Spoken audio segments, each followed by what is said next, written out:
Oh, are we wrapping it up? Well, no, I want. Did you say that you were? Have you been banned from Facebook? Or I have not yet been banned from Facebook. Okay. Knock on wood.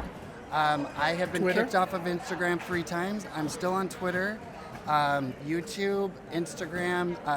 The only How one many followers you have on YouTube? I don't know on YouTube. I know overall I have 90,000. 90,000 across social media. Right. Of course, my views don't always reflect that because no. people are like, I don't even see your content anymore. As soon as you mention January 6th, as soon as you mention masks and the farce that we all went through, right. they put warnings on my stuff. And I did a video where I was standing up against the trans radical activists at the state capitol. They were screaming at me. Were you dressed like this? Yes. Oh no, I was dressed like Elle Woods. A pink. I mean, I was wearing this, but it was like. Did you have a poodle? Was it Chihuahua? I didn't. No. Okay. I had the feather pen though. Okay. But they were screaming. I shared the video. I love you, and they marked it as sensitive content, just to because it started. I think it has like 28,000 views, but once something starts getting the ball rolling right. and truth starts to get out there, they shadow ban you. Yeah. But well, yeah, I'm blessed to have a large following. See. On YouTube, I had a video that hit 1.5 million. That's right? incredible. And I had been monetized, because I don't really do this for money, but it was nice, because all this equipment here costs money. Oh yeah. And I made and the $1,200. booth costs money. And so I made $1,200. Yeah. Okay. Yeah. And then that's when I started getting what they call it, like community hits, community Standards. strikes, Strikes, strikes against. And they never tell you exactly what like it was. What? It's deliberately nebulous so that you're always living in fear of saying the wrong thing. It's Right. about making us afraid to speak out. That's what it is. So I got hit for. You watch all these people. So like, what is this about? Who's that? Oh, I don't know. They're all just marching around, having a good It's time. Bannon. He's got his little retinue. Is he the founder of CPAC? Is that him? No, that's Max Schlapp. No, that's Steve Bannon. War Room. Yes, War Room. So, Gotcha. So anyway, he's living his best life. Look at that. Yeah, Good for he's him. surrounded. He's got a Love to talk retinue to of him. security.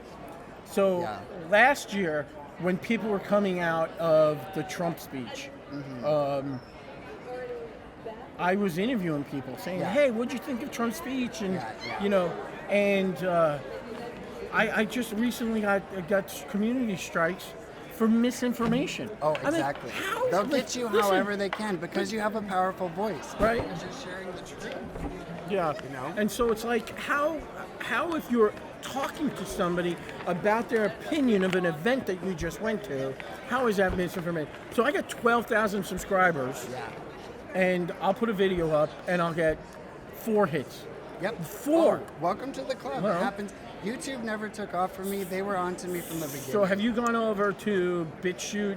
Have you gone over to Rumble? Have you used Pure Social? Or what about Brandon Strauch's? I'm gonna join that one.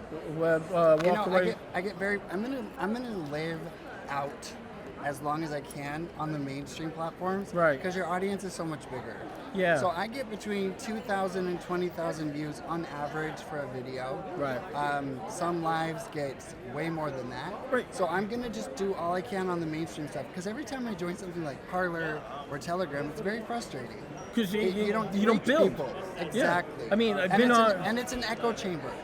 Because I've been on some of the secondary media for years, and I have 75 followers. And no matter what you do, it doesn't grow. Right. And they don't know how to market. They don't know how to make it happen. So I get very frustrated. I'm hoping the walkaway one will take off because I cherish, adore, and love Brandon Strauch very, very much. He's a hero. He's one of the reasons I had the courage to come out of the closet. I heard him on Alex Jones, and I love Alex Jones, by the way. You probably hate me, but I love you, Alex. They tried stealing his cat. What's that? You heard they tried taking his cat. Who, Alex or Brandon? No, Alex Jones. You didn't hear that? No, I didn't. No, they tried. He was, he had that lawsuit against him, and he owes all this money. They were trying to tell him that the family cat was a piece of property, and they were going to take the cat away from him because it was it's a $2,000 cat. Yeah. So, but I'll tell you, I've said this on my, when I'm interviewing.